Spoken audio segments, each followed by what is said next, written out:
Rehydration clauses. A rehydration clause is a contract term that limits how much weight a fighter can regain after the official weigh-in. It is typically pushed by the side with greater negotiating leverage. The contract for Canelo Alvarez versus Sergey Kovalev required both fighters to weigh in at or under 175 pounds on Friday, then return for a second weigh-in on fight day with a limit of 185 pounds. Sergey Kovalev made weight at 175, while Canelo Alvarez came in slightly under. On fight day, both fighters were within the agreed limit. Canelo stopped Kovalev in the 11th round. Canelo had used a stricter and more clearly enforced version 4 months earlier against Daniel Jacobs. Their contract set a 170-pound limit for a Saturday morning weight check, with a financial penalty of $250,000 per pound over. Jacobs came in at 173.6 pounds and was fined, with widely reported estimates ranging from roughly $600,000 to $1 million, though the exact figure was never officially confirmed. Canelo weighed 169 pounds and stayed within the agreed range. Gervonta Davis imposed a 10-pound rehydration clause on Ryan Garcia ahead of their April 2023 fight, requiring both fighters to weigh no more than 146 pounds on fight day after a 136-pound contractual weigh-in. Garcia stated that the restriction was required for the fight to proceed. On the second day weigh-in, Davis came in at 144.1 pounds and Garcia at 144.9, both under the limit, before Davis stopped Garcia in the 7th round. Opponent timing manipulation. Promoters can use mandatory challenger status as a bargaining chip, slowing negotiations or reshaping timelines in ways that favor the champion. Delays, interim fights, and shifting sanctioning decisions can all affect when a title shot actually materializes, sometimes leaving the challenger who is in their prime at a disadvantage.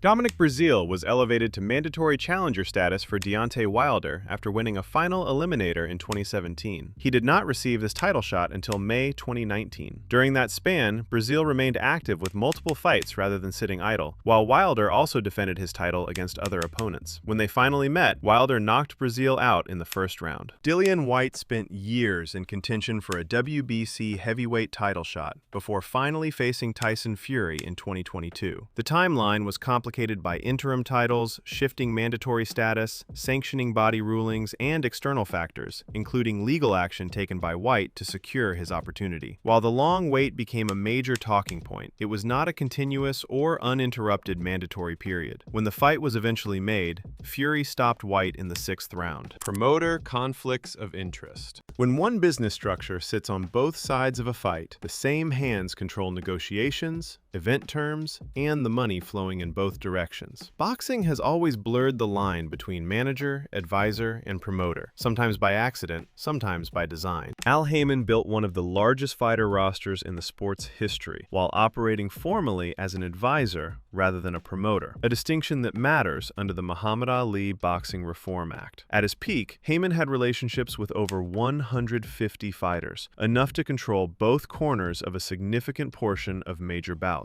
Golden Boy Promotions sued him for $300 million in 2015, alleging his network was squeezing rival promoters out of access to top-ranked fighters entirely. Don King's relationship with Mike Tyson was the most-watched version of the same problem. King served simultaneously as Tyson's promoter and, critics argued, effectively as his manager, the person who was supposed to negotiate against King on Tyson's behalf. By the time Tyson sued in 1998, he claimed King had stolen roughly $100 million from him over the course of their relationship. King settled for an amount publicly reported at around $14 million. Glove clauses. Glove weight is regulated, not negotiated. Athletic commissions set the required glove size based on weight class, usually 8 or 10 ounces. What fighters and teams actually negotiate is the brand and model, which can differ in padding, shape, and how punches feel on impact. Before Floyd Mayweather Jr. versus Marcos Maidana in 2014, Maidana's team selected selected Everlast MX gloves, a puncher-style model with less padding over the knuckles. Mayweather's team objected and threatened to cancel the fight unless Maidana switched. The Nevada State Athletic Commission had approved the gloves, but after negotiations, Maidana agreed to use a different model. Mayweather won a majority decision. Glove selection has also been influenced by contract terms. Before Manny Pacquiao versus Eric Morales in 2005, Pacquiao's promoter Murad Muhammad agreed to terms that gave Morales control over glove selection. Morales chose winning gloves, which are widely regarded as having more protective padding. Pacquiao and trainer Freddie Roach later criticized the choice. Morales won a unanimous decision. For the rematch, the terms were changed so each fighter could choose their own gloves, and Pacquiao won by stoppage. Trash talk. The way a fighter carries themselves during the build-up can affect how both guys show up on the night, whether they're calm and controlled or already a little emotional and off their game. Thomas Hearns arrived at the weigh-in for his 1985 fight with marvelous Marvin Hagler and shoved him, triggering a brief confrontation. Hearns spent the build-up projecting aggression and promising a knockout. When the fight began, both fighters came out at an unusually high pace, trading power shots immediately. By the third round, Hagler overwhelmed Hearns and stopped him. The intensity of the opening rounds reflected both fighters' styles, not just pre-fight antics. Pernell Whitaker took a different approach before facing Julio Cesar Chavez in 1993, publicly dismissing him and downplaying the threat. Inside the ring, Whitaker outboxed Chavez over 12 rounds. Many observers scored the fight clearly in Whitaker's favor, but the judges ruled it a draw. Natural size mismatches. Weight classes are meant to create fairness, but they don't erase physical differences. Two fighters can weigh the same on fight night but still be built very differently. One might be a natural at that weight, while the other had to move up and adjust to it over time. Oscar De La Hoya came up through lighter divisions before settling at welterweight. Felix Trinidad had been dominant at 147 for years and was more naturally filled out for the weight. When they fought in 1999, De La Hoya boxed well early and controlled large portions of the fight. In the later rounds, Trinidad pushed harder and had the stronger finish, and he won a majority decision. Michael Moore also moved up in weight, going from light heavyweight to heavyweight. Against Evander Holyfield, his speed and movement were unusual for the division. He was able to land cleanly and outwork Holyfield across stretches of the fight, earning a majority decision win and the heavyweight title. Oleksandr Usyk made a similar jump from cruiserweight to heavyweight. Against Anthony Joshua in 2021, he gave up size and weight but used movement and timing to control distance. Over 12 rounds, Usyk outboxed Joshua and took a clear decision to win multiple heavyweight belts. Bone density. Two fighters can be the same height, the same weight, and trained by equally qualified coaches, and one of them will still be able to absorb punches the other cannot. Bone density builds during childhood and adolescence through nutrition and physical development. By the time a fighter turns professional, that foundation is already set, and no training program changes it. A fighter who grew up with better access to food, calcium, and weight-bearing activity as a kid walks into the ring with denser bones than someone who did not, regardless of how hard either of them trained as adults. Marvin Hagler was never knocked down from a punch across 67 professional fights. In his 1985 fight with Thomas Hearns, he absorbed right hands in the opening round that had previously dropped Roberto Duran and Juan Roldan. A gash opened above his eye. He kept walking forward and stopped Hearns in round 3. John Mugabe, one of the hardest punchers Hagler ever faced, landed an uppercut clean in their 1986 fight. Hagler regrouped and stopped him in round 11. Vitaly Klitschko fought 47 professional fights against elite heavyweights and was never once knocked down. Lennox Lewis cut him so badly in 2003 that the fight was stopped due to the damage, but Lewis never put him on the canvas despite landing clean. Chris Arreola hit him flush repeatedly in 2009 and could not drop him. Shannon Briggs landed hard shots in 2010 and got the same result. Conditioning keeps a fighter's stamina up. It does not explain why clean right hands that dropped other heavyweights bounced off Vitaly without dropping him. Hand-picked referees. A referee has a major influence on how a fight unfolds. They control the pace, decide when to step in, when to let fighters work, and how to interpret key moments like knockdowns or stoppages. In close fights, those decisions can matter just as much as the punches. Before Meldrick Taylor versus Julio Cesar Chavez, Taylor's trainer Lou Duva did raise concerns concerns about the assignment of referee Richard Steele, citing potential conflict concerns due to Steele's history of working high-profile fights involving promoter Don King. The commission still assigned Steele to the bout. Taylor boxed effectively for most of the fight and was ahead on 2 scorecards going into the final seconds of the 12th round. Chavez knocked him down late, Taylor got up, and Steele stopped the fight with seconds remaining. The decision remains one of the most debated stoppages in boxing history. In Mike Tyson vs. Donovan Ruddock 2, Richard Steele also served as referee in a stoppage win for Tyson. The fight ended in the 7th round after Tyson landed a series of punches and Steele stepped in. The stoppage was criticized by some observers and Ruddock's team, though it stood officially. In Abner Mares vs. Joseph Agbeko, referee Russell Mora repeatedly warned but did not deduct points for low blows from Mares during the fight. The decision was widely criticized by commentators, including HBO analysts, and Mares won by majority decision. Southpaw. Only around 10% of the population is left-handed, and in boxing that means most fighters grow up almost exclusively facing orthodox opponents. As a result, when a southpaw shows up, it changes the geometry of the fight. The lead foot battle flips, the jab comes from the opposite side, and the angles you normally rely on don't line up the same way. Even experienced fighters can look off rhythm when they don't get enough reps against that stance. Roy Jones Jr. entered his 2004 fight with Antonio Tarver after years at the top of the sport, with speed and reflexes that had largely defined his style. Tarver fought as a southpaw, which meant Jones had to adjust to different entry angles, especially on his right hand and lead positioning. In their first meeting, the fight stayed competitive early, with Jones using movement and speed to control space. But in the second round, as Jones moved in and looked to engage, Tarver timed him and landed a clean left-hand counter that caught Jones flush. Jones went down hard and was unable to beat the count, suffering the first knockout loss of his professional career. The result immediately led to questions about timing, age, and whether the pace of Jones's previous fights moving up in weight had affected his durability. Joe Calzaghe, also a southpaw, faced Jeff Lacey in 2006 in a unification fight at super middleweight. Lacey entered the bout as a highly favored, heavy-handed puncher with a reputation for stopping opponents early. From the opening rounds, Calzaghe used high-volume punching, constant angle changes, and lateral movement to force Lacey out of position. As the fight progressed, Calzaghe's pace increased rather than dropped. He consistently beat Lacey to the punch, especially with quick flurries that came from unexpected angles due to the southpaw stance. Over 12 rounds, Calzaghe maintained control of distance and rhythm, landing at a far higher output while limiting Lacey's clean power shots. He won a clear, unanimous decision.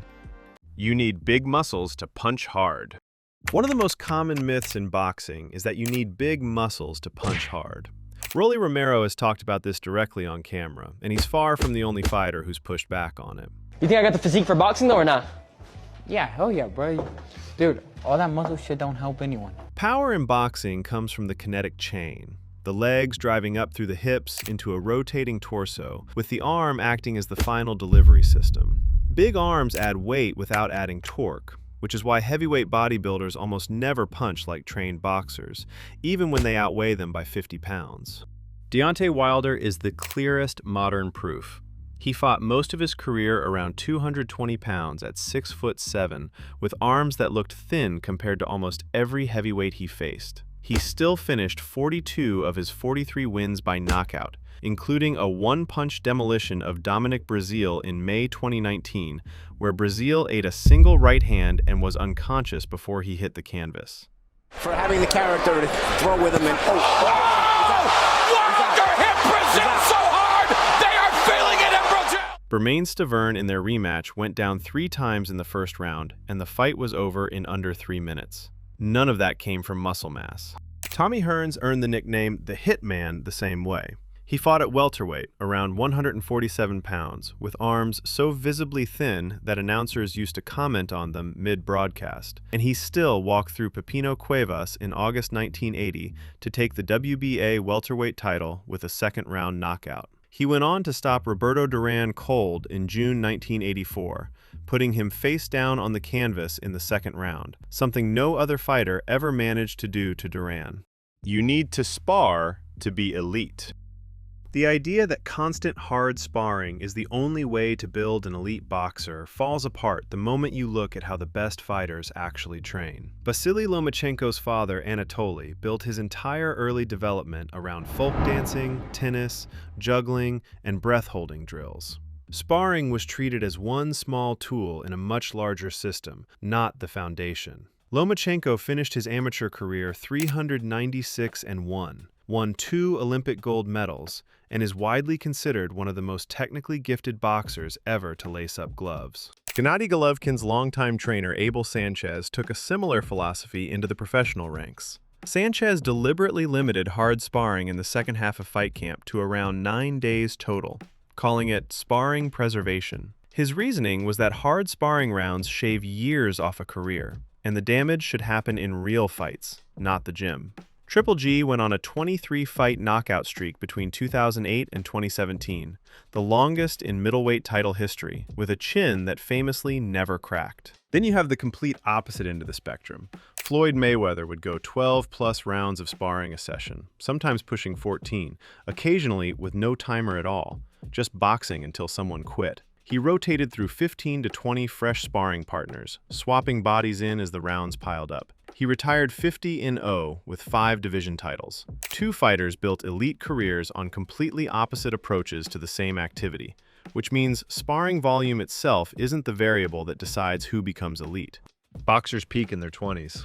The idea that boxers peak in their 20s and fall off in their 30s is one of the most repeated lines in the sport, and it gets disproven at the championship level over and over again. George Foreman is the clearest example. He lost his first heavyweight title to Muhammad Ali in October 1974, retired 3 years later, and then came back at 38 years old after a full decade away from boxing. In November 1994, at 45 years old, he knocked out Michael Moorer in the 10th round to win the WBA and IBF heavyweight titles, becoming the oldest heavyweight champion in history. Moorer was 26, undefeated, and had outboxed him for 9 rounds before Foreman landed a single right hand that ended the fight. Bernard Hopkins did it for even longer at light heavyweight. He won the title from Jean Pascal in May 2011 at 46 years old, breaking Foreman's record as the oldest fighter to win a major world title. He then defended that belt successfully and kept fighting at championship level until he was 51, beating Tavoris Cloud for the IBF light heavyweight title in March 2013 at 48. Hopkins built his entire late career around defensive mastery, ring IQ, and conditioning, traits that don't decay the way raw athleticism does. Hopkins also famously fought Kelly Pavlik in October 2008 when he was 43 and Pavlik was 26 and the undefeated middleweight champion of the world. Hopkins won every round on every scorecard, walking Pavlik down for 12 rounds in one of the most one-sided fights of that decade. Southpaws have an unfair advantage. The southpaw advantage gets repeated like it's a law of physics, but the actual win rate data between orthodox and southpaw fighters at the professional level is roughly even. The advantage isn't built into the stance, it's built into exposure. Most gyms have far more orthodox fighters than southpaws, so orthodox boxers spar southpaws less often and have less time to figure out the angles. When a southpaw faces another southpaw, or an orthodox fighter who's been drilling southpaw counters his entire camp, the advantage disappears. Marvin Hagler is the cleanest example of this in practice. Hagler was a natural southpaw and fought most of his career from that stance, but he was actually ambidextrous and would switch to orthodox mid-fight whenever he wanted. Going into his April 1987 fight with Sugar Ray Leonard, Hagler started in orthodox and stayed there for most of the early rounds, partly to neutralize the idea that his southpaw stance was doing the work for him. Leonard ended up winning a split decision in one of the most debated fights in middleweight history, and the southpaw narrative didn't save Hagler's record.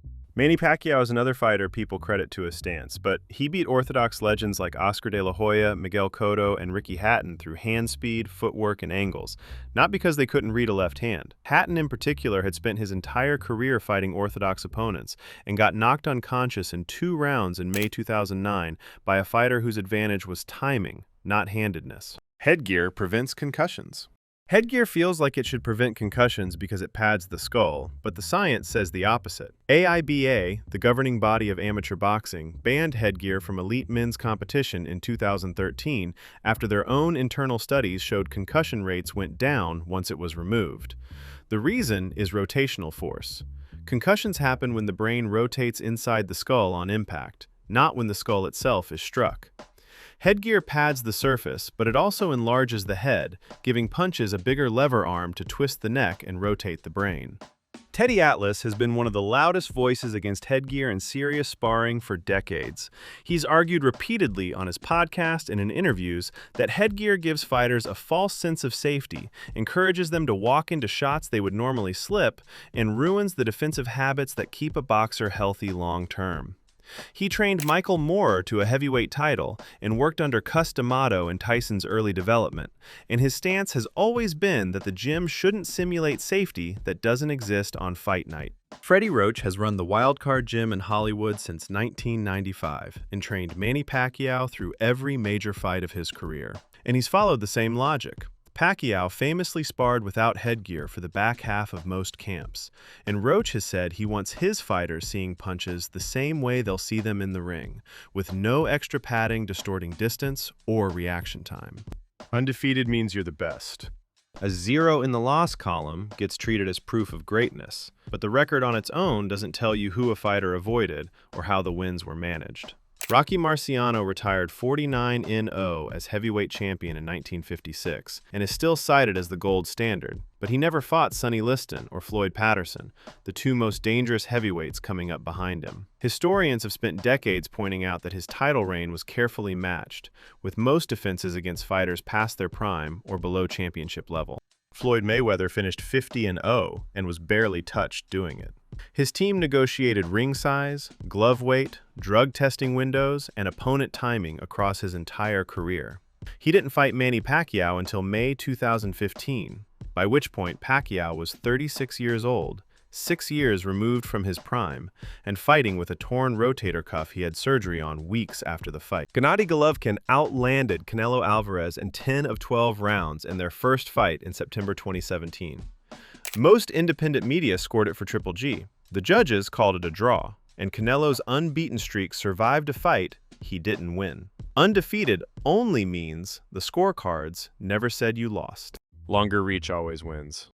Reach gets talked about like it's the deciding factor in any fight, but the heavyweight division alone has spent the last 50 years proving otherwise. Mike Tyson stood 5'10" with a 71-inch reach, shorter than almost every heavyweight he faced. He still ran through the division in the late 1980s by closing distance with head movement and exploding into the pocket before taller fighters could establish their jab. Trevor Berbick was 6'2" with a 78-inch reach when Tyson knocked him out in 2 rounds in November 1986 to become the youngest heavyweight champion in history at 20 years old. The reach gap meant nothing once Tyson was inside.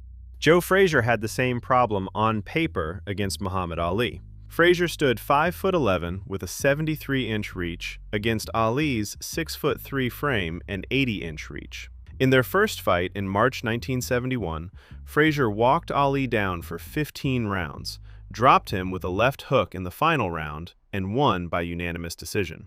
Ali's reach didn't keep Frazier off him because Frazier's whole style was built around slipping the jab, getting under it, and working the body once he was inside. Roberto Duran had a 66-inch reach at lightweight, short even for his division, and built one of the most feared resumes in boxing history off pure pressure and inside fighting. He stopped Ken Buchanan to win the WBA lightweight title in June 1972, and went on to a 13-year run as a champion across 4 weight classes, often fighting taller, longer opponents and walking through them in the pocket. Boxing is dying. Boxing has been declared dead every few years for the last 2 decades, and the actual numbers keep telling a different story.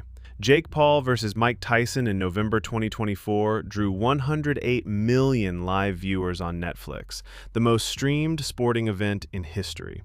The most watched Super Bowl ever peaked at 123 million on traditional TV, with full network distribution, advertising, and a national holiday built around it. A YouTuber boxing a 58-year-old retired fighter on a single streaming platform did more than half those numbers, with none of that infrastructure behind it.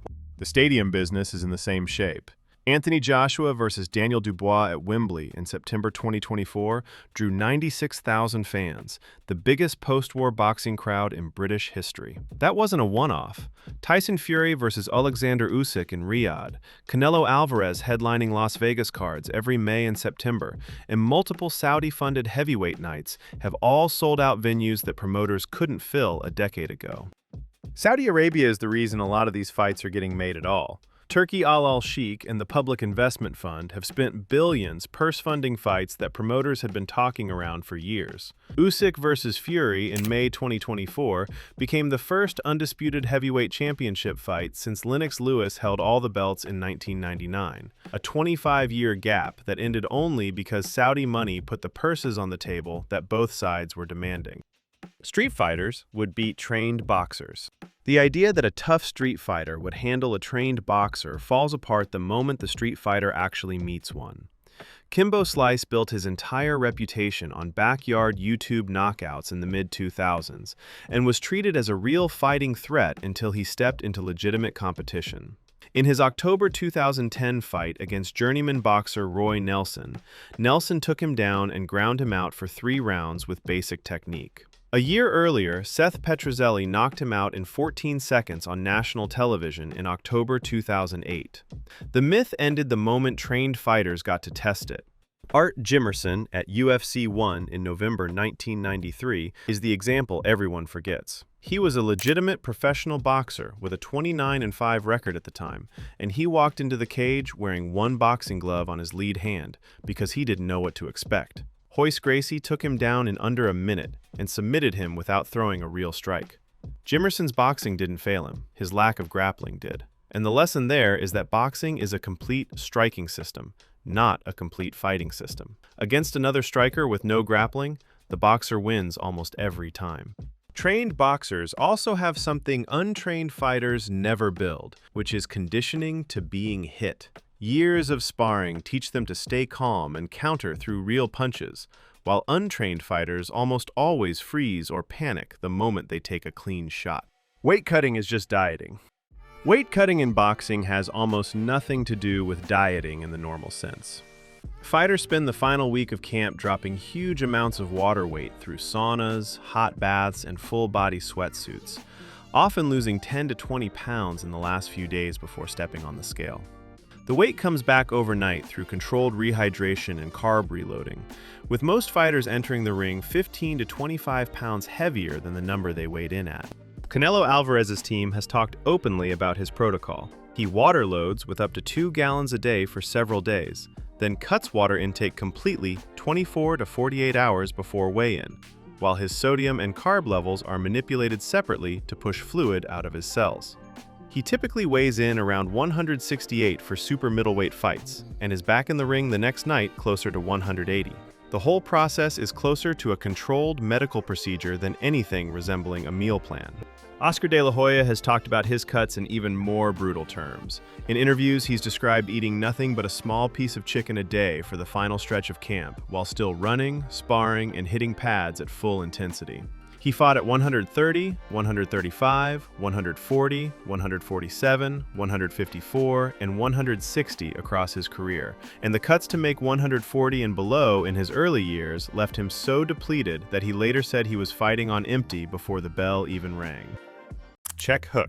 When someone charges at you, the check hook is the answer. Step offline, let them come forward, hook them on the way through. It's the first boxing technique we're covering. Terrence Crawford did it to Errol Spence Jr. repeatedly in July 2023. Spence kept trying to walk him down, and every time he committed forward, Crawford was already gone, Hook waiting on the way past. The hook was a big part of how Crawford broke him down. 3 knockdowns by round 7. Fight stopped in the 9th. Ricky Hatton got the textbook version from Mayweather in December 2007. He charged in head first from the opening bell. Round 10, Mayweather pivoted off along the ropes. Hatton lunged past, and the hook caught him clean on the temple. He went face first into the corner post and didn't get up in time. Gervonta Davis also uses the check hook. Tank is known for power, so opponents come in watching for his big left hand with their guard up. Against Leo Santa Cruz in October 2020, he spent 5 rounds baiting Santa Cruz forward and stepping off to the side. Round 6, Santa Cruz pressed in once more and walked straight into a left uppercut that put him out cold against the ropes. Feinting. A feint is a fake punch designed to make the opponent react. It looks like a punch is starting, but it isn't. Every flinch costs them stamina, balance, or position, and good feinters build entire rounds on those reactions before throwing anything real. Alexander Usyk takes it further than most. Watch his feet in the Tyson Fury rematch from December 2024. He steps slightly to his right as he punches, so his head is already drifting off the center line before the shot lands. Fury kept trying to time the counter and kept missing because Usyk wasn't where Fury was aiming. Usyk won by unanimous decision, and Fury said afterward he couldn't read the timing. Fury also uses feints, but he uses them differently. Head bobs, shoulder dips, half-thrown jabs that stop halfway. Against Vladimir Klitschko in November 2015, he spent 12 rounds making Klitschko hesitate to throw the right hand he'd built his whole career on. Klitschko landed fewer than 90 punches across the whole fight. Fury won by unanimous decision and took every heavyweight belt off him without ever needing to trade. Naoya Inoue feints high to land low and feints low to land high. Against Stephen Fulton in July 2023, he spent the early rounds selling feints to the head to make Fulton bring his hands up, then digging hooks to the body underneath. By round 8, Fulton's reactions were locked in, and Inoue landed a clean right hand to the head off a body feint that dropped him. The fight was stopped in the same round, and Inoue took Fulton's super bantamweight belts. Body shot setup.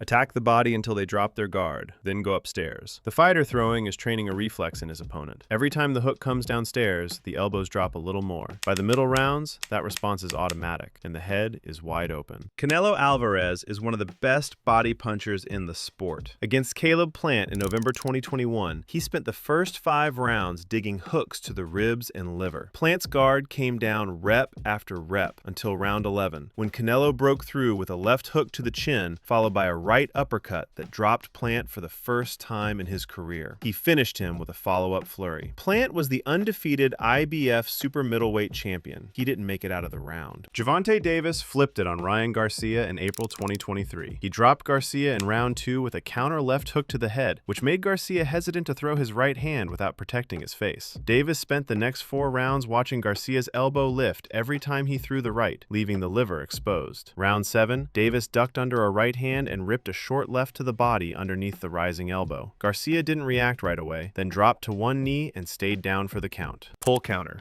The pull counter is a trap. Drop your guard slightly to bait the punch. Pull back just enough to make it miss, and fire back while the opponent's arm is still extended. Roy Jones Jr. was running it back in the 90s with both hands down. Against James Toney in November 1994, he dropped his hands to his waist, leaned back from every shot Toney threw, and countered off the rebound. Toney was the undefeated IBF super middleweight champion and one of the best counterpunchers in the sport. Jones won by unanimous decision and made Toney look slow. Andre Ward worked the pull counter on Sergey Kovalev in their first fight in November 2016. Kovalev dropped Ward with a right hand in round 2 and looked on his way to a knockout win. Ward adjusted in the middle rounds, started baiting the right hand and pulling back from it, and countered to the head and body off the same motion. He took the fight back round by round and won by unanimous decision to take Kovalev's 3 light heavyweight titles. The pull counter was one of Floyd Mayweather's main tools. Against Canelo Alvarez in September 2013, Canelo was 23 years old, undefeated, and significantly bigger. He couldn't land anything clean for 12 rounds. Every time he committed to the right hand, Mayweather pulled back 2 inches and came over the top with his own. Canelo threw 526 punches and landed 117. Mayweather won by majority decision, and Canelo said afterward he couldn't figure out the timing. Elbow block. Instead of catching a punch on the glove, you take it on the forearm and elbow. Bigger surface, harder to miss, and your hand stays free to counter off the same motion.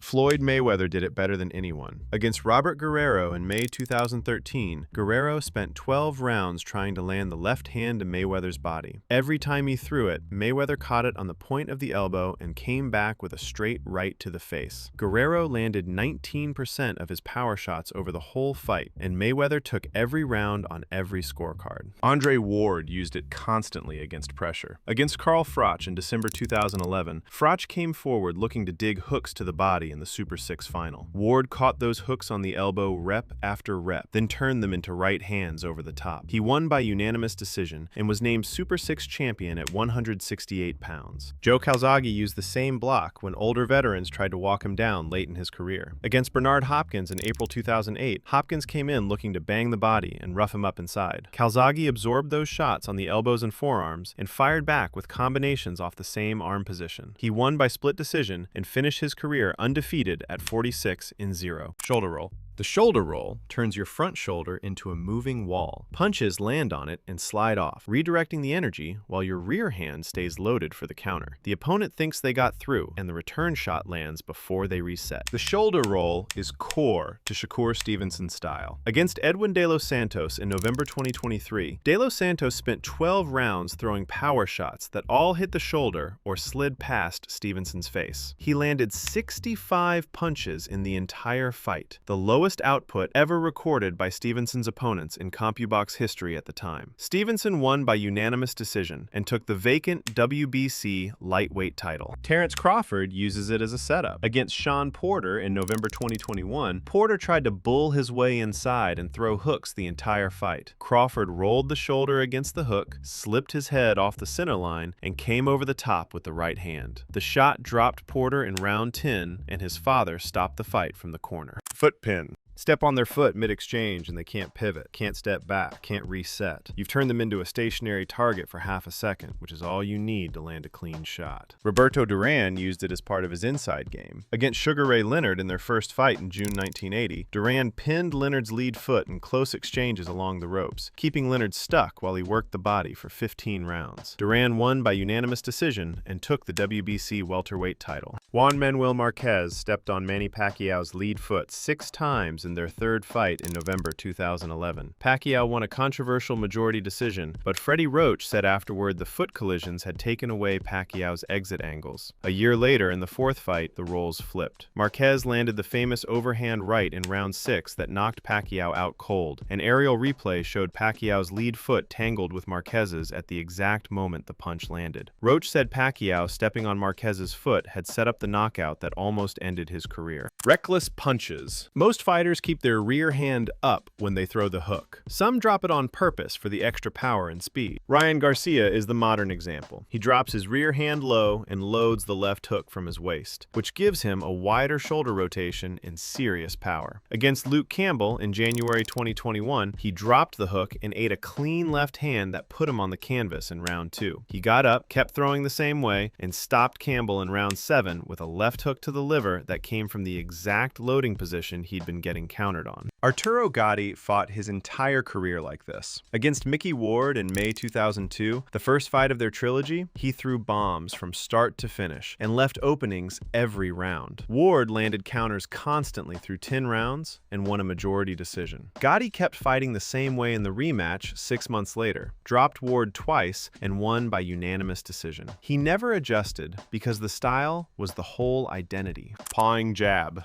A jab thrown without commitment isn't there to hurt you. It's there to block your vision, disrupt your rhythm, and set up the punch behind it. The hand stays out for an extra beat, sitting on your guard or in front of your eyes, while the fighter throwing it watches what you do. Alexander Usyk uses it to probe and trap. Against Anthony Joshua in their rematch in August 2022, he spent the first 6 rounds sticking the jab out and leaving it there, watching Joshua's reactions. By the middle rounds, every Usyk jab was either pinning Joshua's lead hand down or blocking his sightline before a left hand came over the top. Usyk won by split decision and kept all 4 heavyweight belts. Shakur Stevenson does it too. Against Joet Gonzalez in October 2019, he pinned Gonzalez's lead hand with the jab over and over, then landed clean shots into the opening. Stevenson won by unanimous decision and took the vacant WBO featherweight title. Vladimir Klitschko built his whole career around it. Against David Haye in July 2011, he stuck the jab in Haye's face for 12 rounds without ever fully committing to it. Haye spent the fight trying to slip a jab that wasn't really being thrown to hurt him, which kept him from setting his feet for the right hand he'd promised before the fight. Klitschko won by unanimous decision. Forearm smash.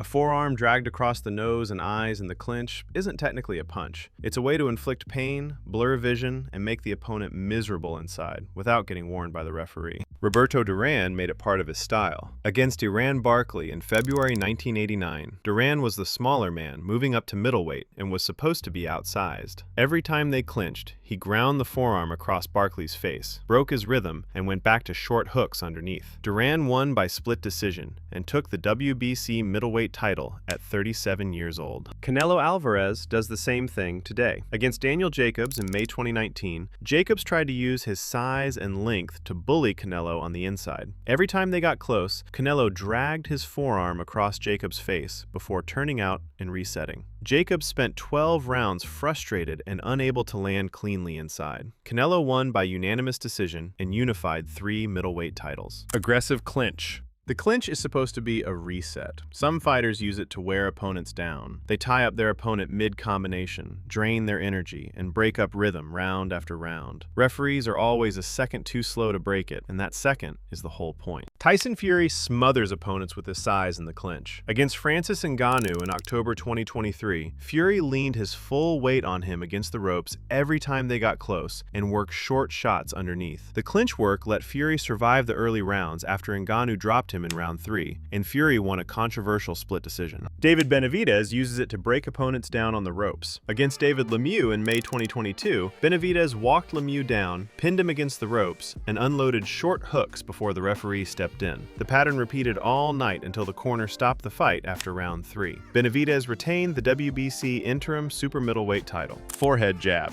A jab pressed into the opponent's forehead doesn't hurt. It tilts their head back and briefly disrupts their vision and balance for the next exchange. The referee sees a jab. The opponent feels their whole head being moved around. Canelo Alvarez does it constantly in his inside game. Against Gennady Golovkin in their 3rd fight in September 2022, Canelo pressed the jab into Golovkin's forehead in tight exchanges, breaking his rhythm and forcing his head back before throwing the right hand underneath. Canelo won by unanimous decision and retained the undisputed super middleweight titles. Lennox Lewis used it on heavyweights who tried to crowd him. Against Franz Botha in July 2000, Botha came forward looking to maul on the inside. Lewis pressed the jab into his forehead every time he got close, kept him standing straight up, and stopped him in round 2 with a right hand once Botha couldn't get back to his guard in time. Advice that says nothing. Give him the eye of the tiger, bro! That was Teofimo Lopez's dad screaming at his son from the corner during a world title fight against Shakur Stevenson in 2025. You gotta hit him, bro! Some of the worst advice in boxing isn't wrong, it's just useless. In the Teofimo versus Shakur fight, Stevenson had been controlling the fight for multiple rounds. Lopez Sr. watched all of it from the corner and still had nothing useful to say. What happened to your power, bro? Just punch him! Just knock this guy out already! That was the whole game plan. None of it addressed where Teofimo was getting hit, why his output wasn't landing, or what Stevenson was doing to shut him down. Lopez Sr. had done the same thing 5 years earlier, when Teofimo fought Vasily Lomachenko. Lomachenko was working angles, controlling distance, and taking over the fight with footwork that most fighters never solve. He barely landed anything through the first 7 rounds, but he was timing Teofimo, reading his patterns, and building toward a takeover. From round 8 onward, he came on strong and started putting rounds together. Between rounds, Lopez Sr.'s answer was still use your power, instead of addressing the footwork or the angles. Bad game plan. Pernell Whitaker was one of the slickest boxers who ever lived. And against Julio Cesar Chavez in 1993, his corner had one instruction: box and move. For the first half of the fight, that worked. Whitaker was making Chavez miss, controlling distance, and winning rounds on pure technique. Then Chavez started closing the gap. He shortened his steps, cut off the ring more deliberately, and started timing Whitaker on the way out of his own combinations. The punches that were missing in the early rounds started finding a home. Whitaker's corner never adjusted.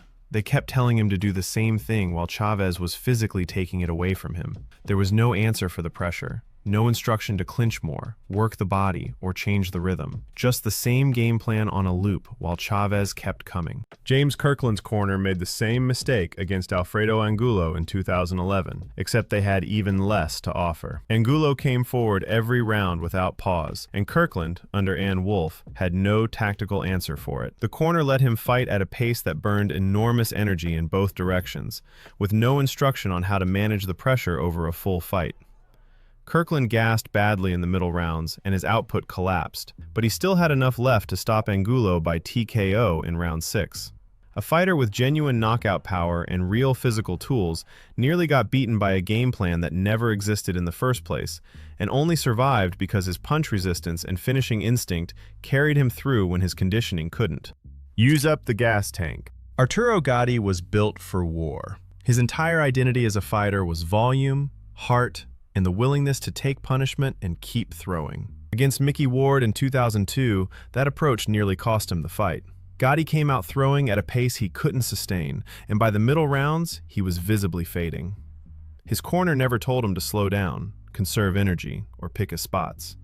They kept pushing output while Ward was getting stronger and Gatti was running on empty. It wasn't just that one fight. Across his career, Gotti's corner philosophy was almost always the same: throw more. It made him one of the most exciting fighters of his generation and a fan favorite for his entire career. It also left him physically empty in the late rounds of fight after fight.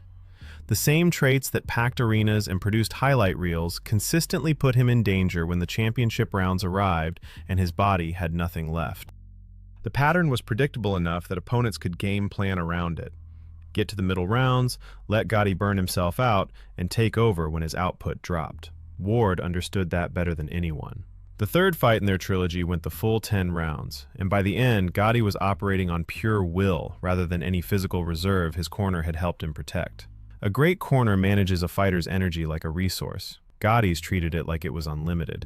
Lying about the scorecards. Paulie Malignaggi was a skilled boxer with fast hands and a sharp boxing mind. But against Ricky Hatton in 2008, he was in with a fighter who was physically overwhelming him every round. Hatton was backing him into corners, roughing him up on the inside, and wearing him down systematically. Malignaggi's corner kept telling him he was in the fight, that he was competitive, that he just needed to keep doing what he was doing. None of it was true. He was being broken down round by round, and his corner was feeding him false confidence instead of a real plan. Hatton stopped him in round 11.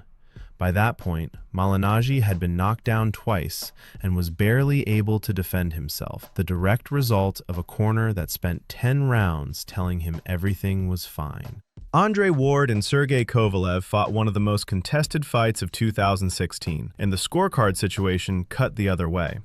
Many rounds were close enough to score either direction, but Kovalev's corner kept telling him he was winning convincingly.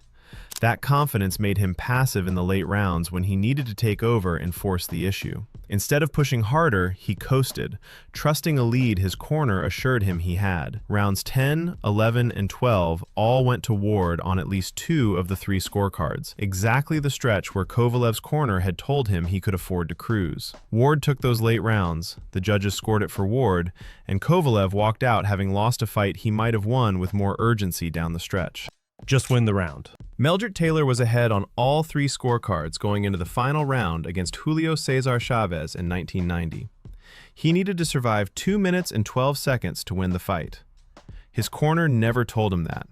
They never said hold, clinch, grab, tie him up, do whatever it takes to hear the final bell. Taylor fought the last round the same way he fought every other round.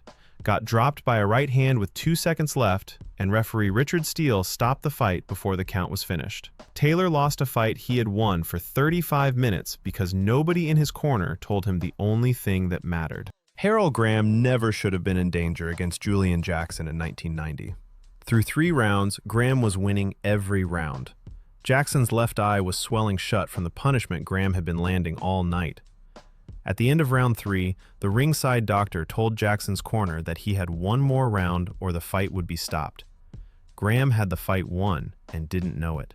Instead of staying disciplined and letting the doctor finish it, he went in for the knockout in round 4 and walked into a single right-hand counter that put him on the canvas unconscious. His corner never told him the fight was already his.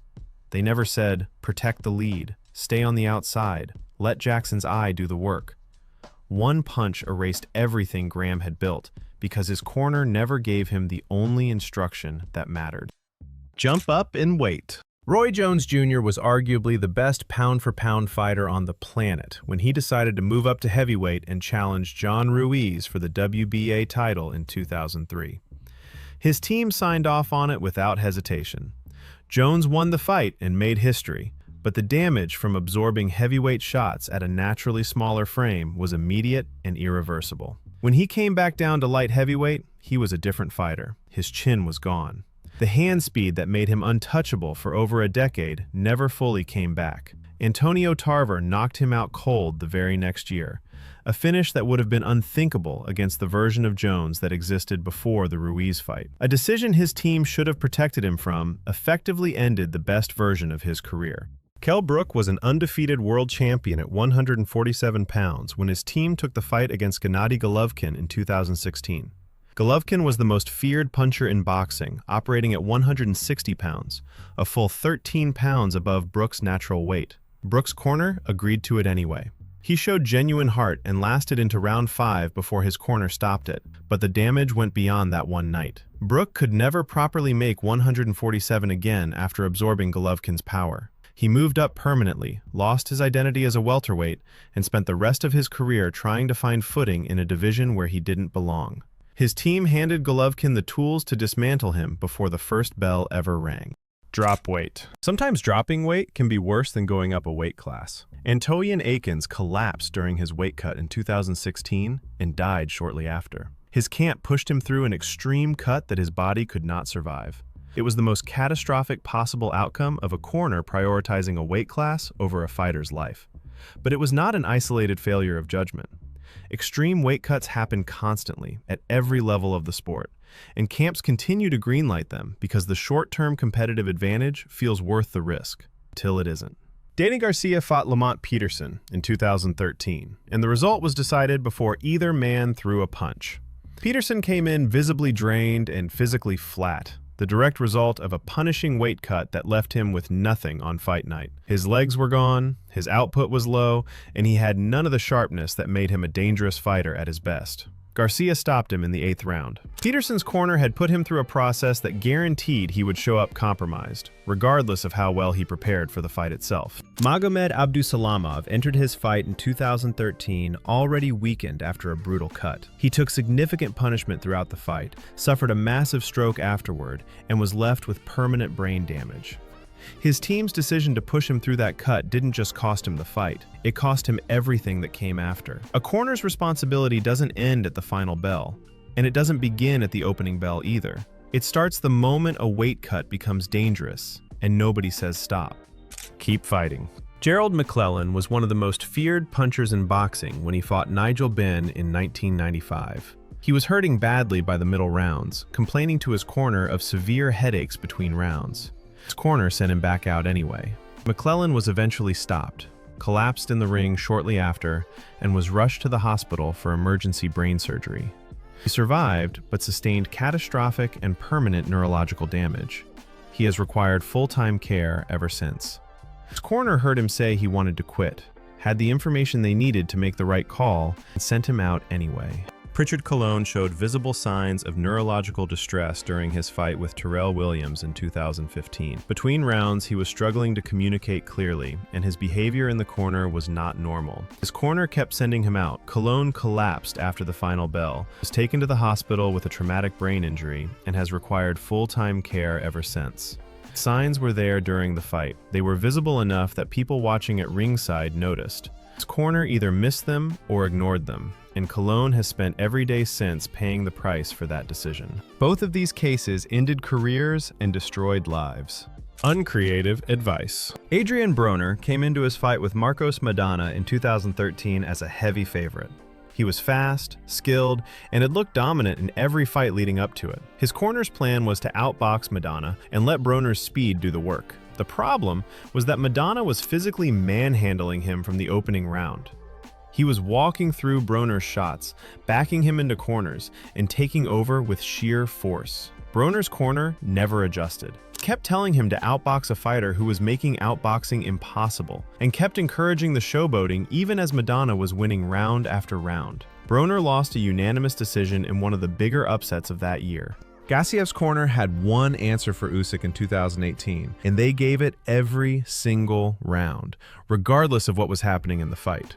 Usyk's entire game was built around angles, footwork, and making opponents uncomfortable with constant directional changes. There was no adjustment for the angles, no instruction to cut off the ring differently, no answer for what Usyk was doing.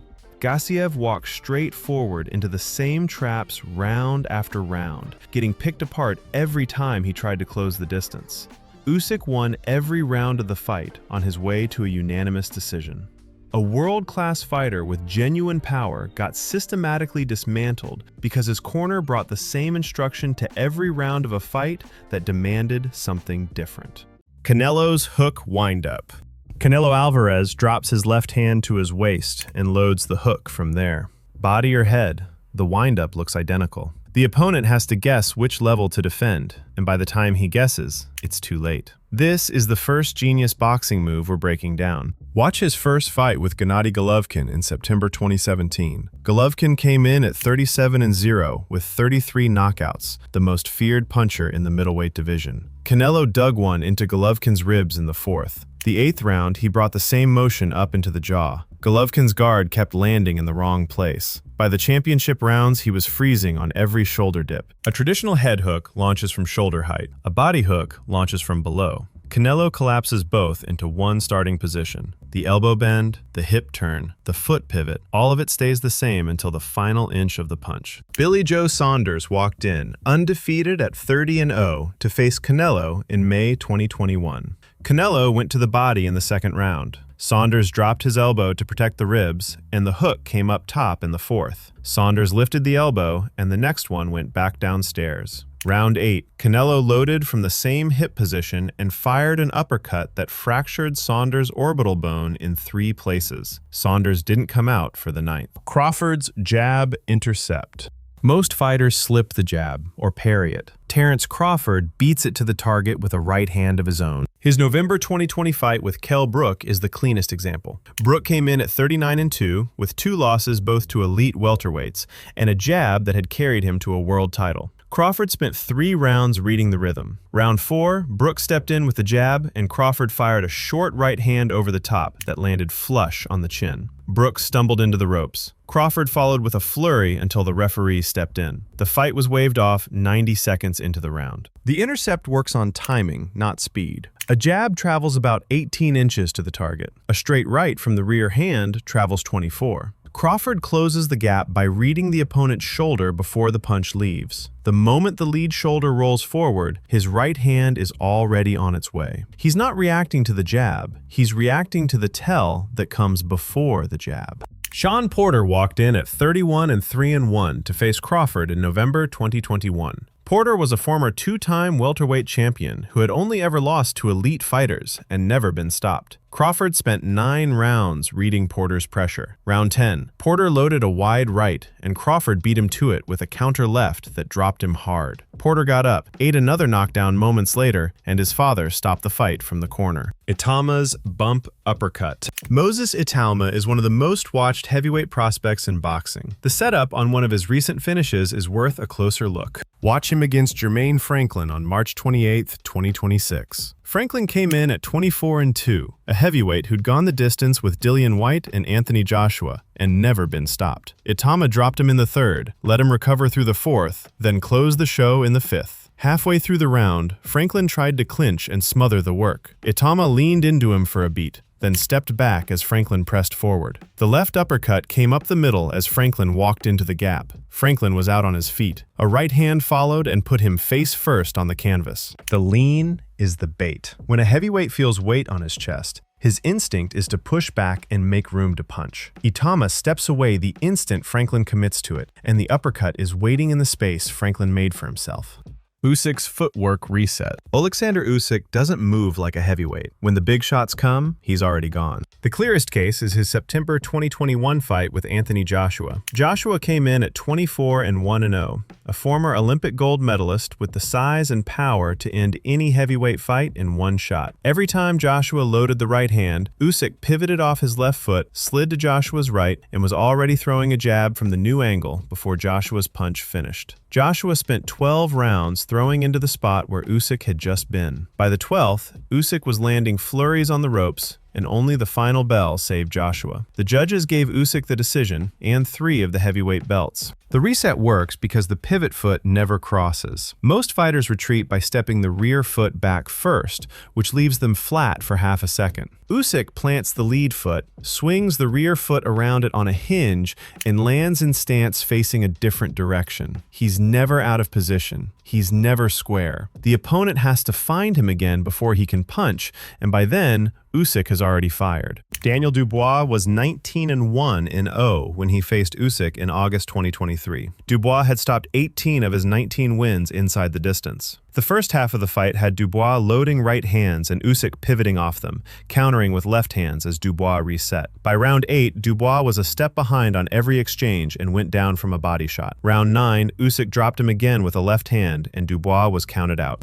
Tyson's peekaboo feint. Mike Tyson's bob and weave did 2 jobs at once. It made opponents miss, and it set up the shot coming back. His November 1986 fight with Trevor Berbick is where he put it on full display. Berbick was the reigning WBC heavyweight champion, the man who had retired Muhammad Ali. Tyson was 20 years old. Round 1. Tyson walked Berbick down behind his head movement, dipping under jabs and coming up with hooks to both the body and head. Round 2. Berbick froze on a feint and Tyson cracked him with a left hook that put him on the canvas. Berbick beat the count, ate another shot, and tried to rise. His legs gave out 3 times in a row trying to stand. The referee waved it off. Tyson was the youngest heavyweight champion in history. The peekaboo guard puts both gloves at the cheeks and the chin tucked behind the lead shoulder. From that position, Tyson could dip in any direction without dropping his hands. The dip itself was the feint. Opponents saw his head move and committed to a punch or a guard adjustment. Tyson read which one and came up with the counter that punished it. Michael Spinks walked in undefeated at 31-0 in June 1988. Spinks was the lineal heavyweight champion. Tyson came out of the corner already in motion, dipping right and coming up with a left hook to the head that hurt Spinks early. A left uppercut put Spinks down. Spinks got up at 4, ate a right hand and a final combination, and went down a second time. 91 seconds into the round,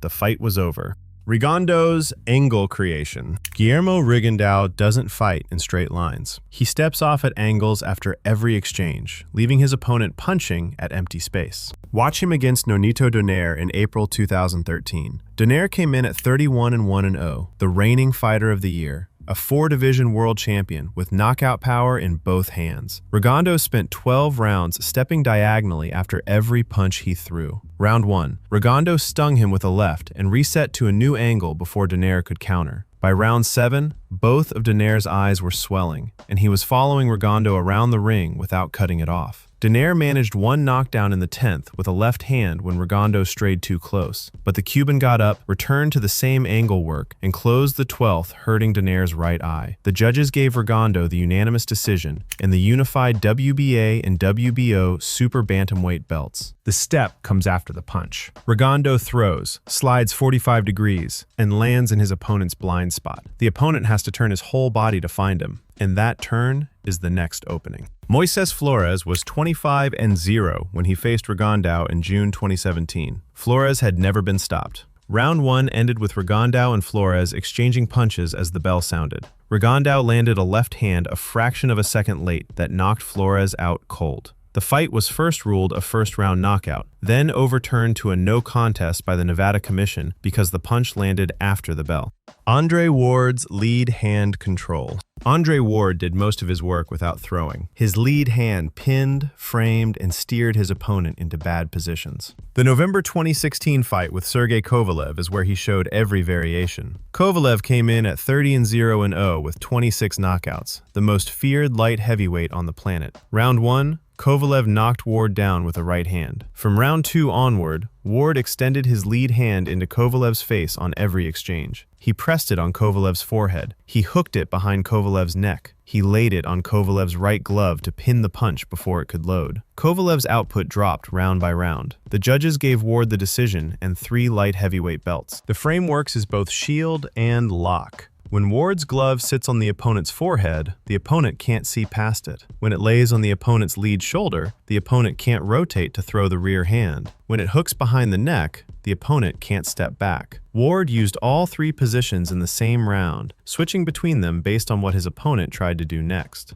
Chad Dawson walked in at 31-1-0 to face Ward in September 2012. Dawson was the lineal light heavyweight champion. Round 3, Ward dropped him with a left hook set up by a lead hand frame that pinned Dawson's right glove. Round 4, another knockdown off the same setup. Round 10, a third knockdown. Dawson quit on his stool before round 11.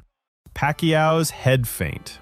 Manny Pacquiao dips his head to one side, then fires his straight left from the other. The feint sells a body shot. The punch lands upstairs. Watch him against Miguel Cotto in November 2009. Cotto came in at 34-1-0, a welterweight champion with the boxing IQ to read most setups. Round 3, Pacquiao dipped his head to his right as if loading a left hook to the body. Cotto dropped his elbow to block it. The straight left came over the top and put Cotto on the canvas. Round 4, the same feint. The same left hand, another knockdown. By round 12, Cotto was bleeding from the mouth and the nose, and the referee stopped it with 30 seconds left. The feint exploits a reflex. When a fighter sees his opponent's head dip and his lead shoulder drop, his brain reads a body shot loading. The defensive response is to bring the elbow down to cover the ribs. That elbow drop opens the line to the chin. Pacquiao throws the straight left into the lane the elbow just vacated, and the punch arrives before the opponent's hand can travel back up. Antonio Margarito was 38-6-0 when he faced Pacquiao in November 2010. Margarito was 4 inches taller and 17 pounds heavier on fight night. Round 3, Pacquiao dipped right and fired the left over Margarito's lowered elbow. Round 4, the same setup landed clean again.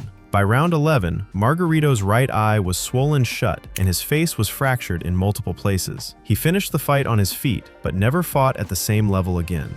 Mayweather's pullback counter. Floyd Mayweather leans his upper body just out of range, lets the punch sail past his chin, then fires the right hand straight back into the opening. Shane Mosley walked into it in May 2010. Mosley came in at 46-5-0 with the right hand that had stopped Antonio Margarito a year earlier. Round 2, Mosley landed 2 clean right hands that hurt Mayweather and had the crowd on its feet. From round 3 on, Mayweather adjusted.